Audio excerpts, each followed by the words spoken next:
We must, however, protest against any word or act of the dignitaries of the Church that would in effect impose upon other Americans the beliefs and practices of Roman Catholicism. The Catholic Church's beliefs against contraception influenced the American society, which created an ideological barrier to birth control. Birth control was taboo and even illegal.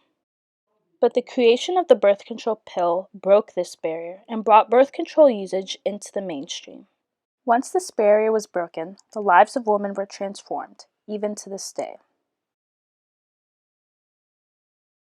The anti-contraception views of the Catholic Church had been imposed on the American society since 1872 when the Comstock Act was passed. This law prohibited a lengthy list of materials deemed obscene, including contraceptives. Anthony Comstock, a Christian, lobbied for this act. Although he was not specifically Catholic, the views of the Catholic Church and other denominations of Christianity were the same in regard to contraception at the time. From 1872 until Comstock's death in 1915, 160 tons of pictures, photographs, playing cards, contraceptives, and more had been collected. But in the 1910s and 20s, birth control began to emerge into the public sphere. Physicians in New York had been able to prescribe birth control to prevent diseases since 1918 due to a court case. Margaret Sanger was also opening birth control clinics throughout the nation, with 22 open by 1928. On the topic of birth control, the beliefs of the Catholic Church and other Christian denominations began to differ. The Catholic Church had been against contraception from as early as the 400 CE, when St. Augustine wrote against it in his work on marriage and concupiscence. All other denominations had agreed. But with pressure from the public, the New York East Conference of the Methodist Episcopal Church and the Anglican Lambeth Conference, among other denominations, all supported the use of contraception for married couples in 1930. But the Catholic Church held its position against contraception. On December 31st, 1930, Pope Pius XI released the Castico Nubi, which placed a small crack in the Catholic barrier to contraception, at least on paper. Besides abstinence from sex, the rhythm method was added as an acceptable form of birth control. This method involved tracking a woman's menstrual cycle for the days when ovulation was highest and avoiding sex on these days. All other forms of birth control, such as condoms, were not supported by Catholicism. Despite this, the ideological barrier was still in place. Birth control was still taboo. For example, President Dwight D. Eisenhower said, "Birth control is not our business. I cannot imagine anything more emphatically a subject that is not a proper political or governmental activity or function or responsibility." Vice President Nixon agreed as well. Even G.D. Searle, the company that produced the birth control pill, expected backlash from the American public. Margaret Sanger was instrumental to the creation of the birth control pill, which would break the ideological barriers of the Catholic Church and bring contraception into the mainstream. Sanger's interest in birth control was influenced by the back alley abortions she witnessed as a nurse for poor immigrant women on the Lower East Side of New York City. She was also directly impacted by the absence of birth control, which she later recounted. I think from the very beginning, I came of a large family. My mother died young, 11 children. That made an impression on me as a child. Sanger asked Catherine McCormick, the first woman to graduate from the Massachusetts Institute of Technology and heir to her husband's fortune, to fund the research for the pill. Sanger also asked Dr. Gregory Pincus to help conduct the actual research. Sanger likely chose Pincus because he had experience in reproductive science. Through trial and error, Pincus synthesized the pill. However, it needed to be tested for effectiveness. For this step, Pincus asked Dr. John Rock. Rock was likely the best choice since he had experience in reproductive research, but was also a physician who could bridge medicinal research in the lab to the doctor's office. Rock was also widely known and respected, which added legitimacy to the pill. He was also Catholic. Rock went to Mass almost every day and had a crucifix above his desk in his office. However, the Catholic Church still condemned all forms of contraception besides abstinence and the rhythm method.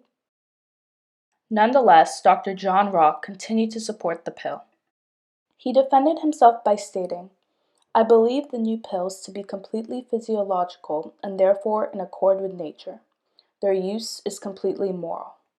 Ironically, it was a Catholic who helped break the ideological barrier made by the influence of the Catholic Church on society.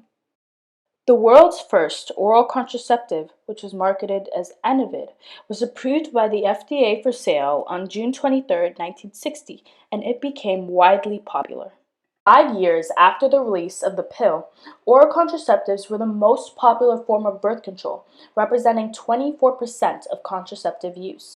And 8% of Catholic women were using the pill as well.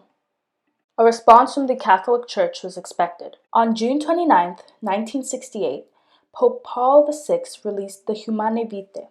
In this document, the Catholic Church stood by its statement in 1930. The only acceptable forms of contraception were still abstinence and the rhythm method.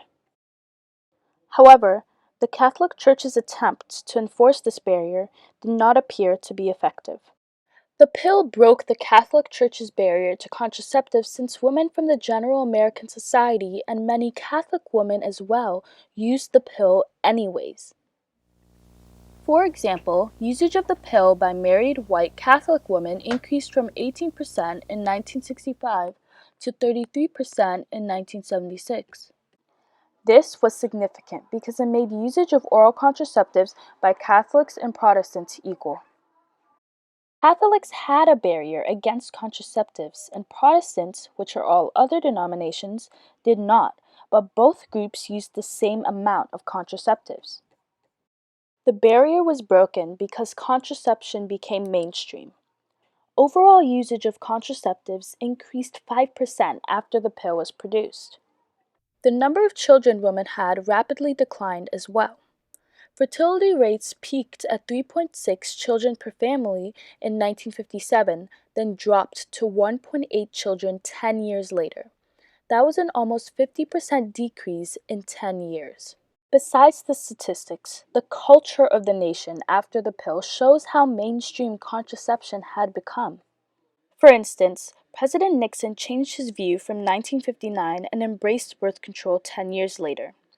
In his special statement to the Congress on problems of population growth, he stated, "It is clear that the domestic family planning services supported by the federal government should be expanded and better integrated." Songs were even made about the pill, such as this song by Loretta Lynn. Last time, 'cause now I've got the pill. This old maternity dress I've got is going in the garbage. All the while, contraception had not been legal in every state. As a testament to just how mainstream contraception had become, the Supreme Court passed 2 landmark cases regarding contraception. In 1965, married women across the nation could get contraceptives, and by 1972, single women could get contraceptives as well. But maybe the Catholic Church was right to condemn contraceptives. Hazards associated with the oral contraceptives are of sufficient magnitude as to constitute a real deterrent to their use as a birth control technique. And Margaret Sanger supported eugenics. The greatest sin in the world is bringing children into the world that have disease from their parents, that have no chance in the world to be a human being, practically. Although the causes and impacts of contraceptive use were not always positive, the pill significantly altered women's lives. Today, the Catholic Church maintains its barrier to contraceptive use by its followers, even though only 8% believe contraception is morally wrong. And birth control is still mainstream with 65% of women using it, but new laws are trying to reverse that.